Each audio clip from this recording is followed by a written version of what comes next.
Selamat malam Bu Alvis, perkenalkan nama saya Dandi Lulusan Gusdeka Putra dengan NIM 142230064 dari kelas EAI. Pada kesempatan kali ini saya akan membahas UAS akuntansi forensik saya, yaitu analisis kasus Chromebook Gate, Normalization of Procurement Fraud and its Impact on the Acceptance of Educational Technology.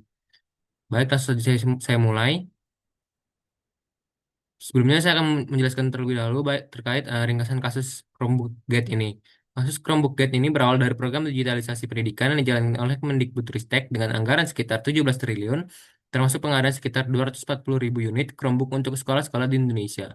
Namun, pengadaan tersebut menuai kontroversi karena Chromebook tetap dipilih meskipun terdapat kajian yang menunjukkan keterbatasan penggunaannya, terutama pada daerah dengan akses internet yang terbatas. Kondisi ini memunculkan dugaan markup harga, konflik kepentingan, dan penyimpangan dalam proses pengadaan, sehingga berpotensi menimbulkan kerugian negara serta mengurangi efektivitas program digitalisasi pendidikan.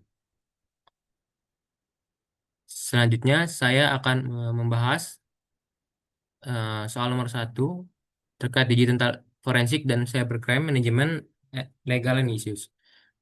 Soal 1A itu terkait keahlian digital forensik dalam mendeteksi adanya manipulasi data. Eh, Yang pertama itu terkait peran digital forensik. Akuntansi forensik dapat melakukan analisis metadata dokumen untuk mengetahui riwayat pembuatan dan perubahan spesifikasi Chromebook. Selain itu, pemeriksaan log server dan rekonstruksi sistem e-procurement dapat digunakan untuk melihat aktivitas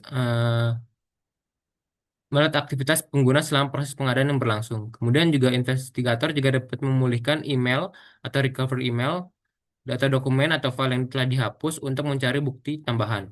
Kemudian melalui teknik tersebut dapat diungkap adanya perubahan spesifikasi, kemudian adanya konflik kepentingan maupun dugaan kolusi digital antar pihak yang terlibat. Kemudian untuk soal 1B yaitu tantangan hukum oleh seorang akuntan forensik dalam menjaga integritas bukti digital. Yang pertama itu menjaga integritas bukti digital, kemudian keaslian bukti elektronik. Lalu selanjutnya adalah menerapkan chain of custody serta memastikan data yang tersimpan di Google Cloud dapat digunakan sebagai alat bukti yang sah di pengadilan. Selanjutnya soal nomor 2 yaitu terkait proper evidence management, penerapan provider evidence management yang ketat dilakukan terhadap barang bukti fisik maupun bukti digital dalam kasus Chromebook Gate ini. Dalam kasus bukti dalam kasus Chromegate Chromebook ini, bukti yang dapat dikumpulkan terdiri dari bukti fisik seperti unit Chromebook, dokumen kontrak, dokumen tender, dokumen spesifikasi, kemudian bukti digital yaitu seperti email, metadata dokumen, log server, dan data Google Cloud. Kemudian agar bukti dapat dipergunakan dalam proses hukum diperlukan juga chain of custody yang itu dokumentasi yang mencatat seluruh riwayat penggunaan bukti sejak diperoleh ha- hingga digunakan di pengadilan. Tujuannya untuk menjaga integritas dan keaslian bukti, mencegah manipulasi maupun kontaminasi serta memastikan bukti memenuhi syarat sebagai admissible evidence. Kemudian yang kedua itu pencatatan akses bukti, lalu riwayat perpindahan bukti. Selanjutnya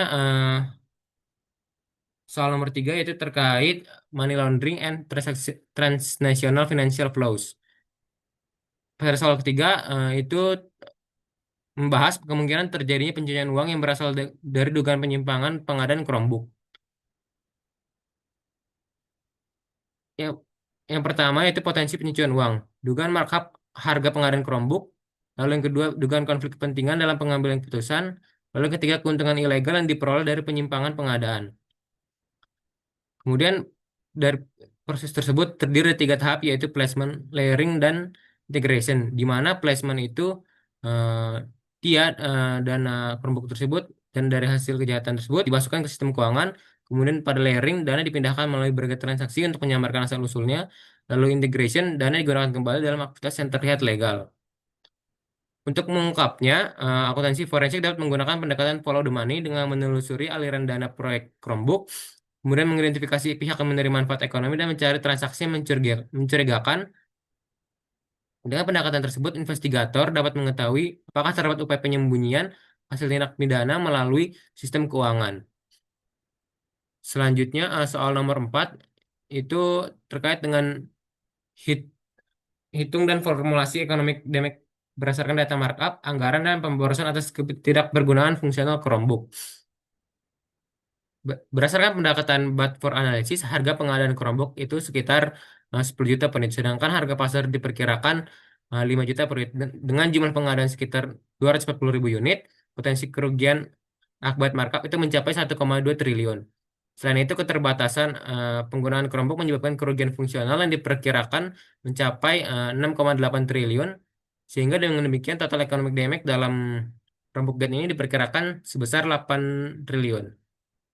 Lalu soal untuk yang 4B, yaitu bagaimana akuntan forensik dapat menilai komersial damage bagi vendor-vendor teknologi komputer lainnya, kompetitor lainnya.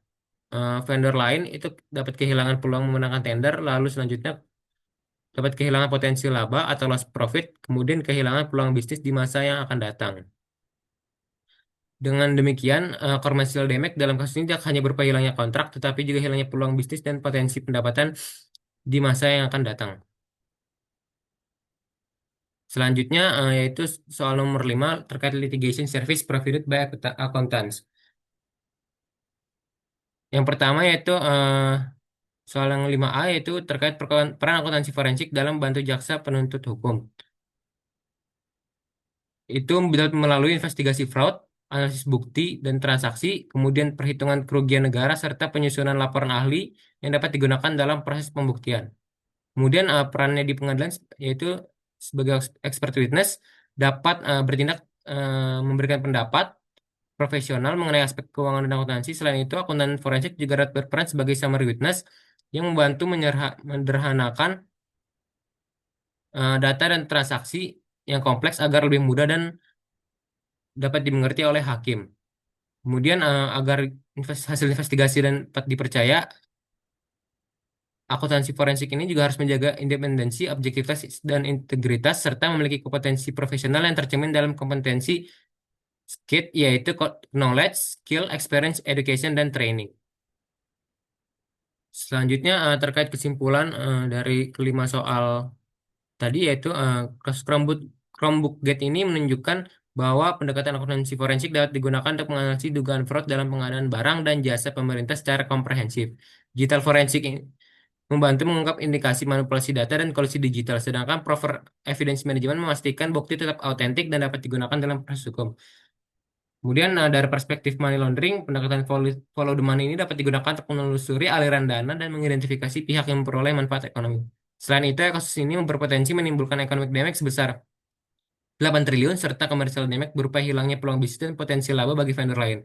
Oleh karena itu, akuntansi forensik memiliki peran penting dalam investigasi, kemudian perhitungan kerugian dan proses litigasi guna mendukung pembuktian serta penegakan hukum secara objektif. Sekian penjelasan UAS akuntansi forensik dari saya. Mohon maaf apabila ada salah kata. Terima kasih.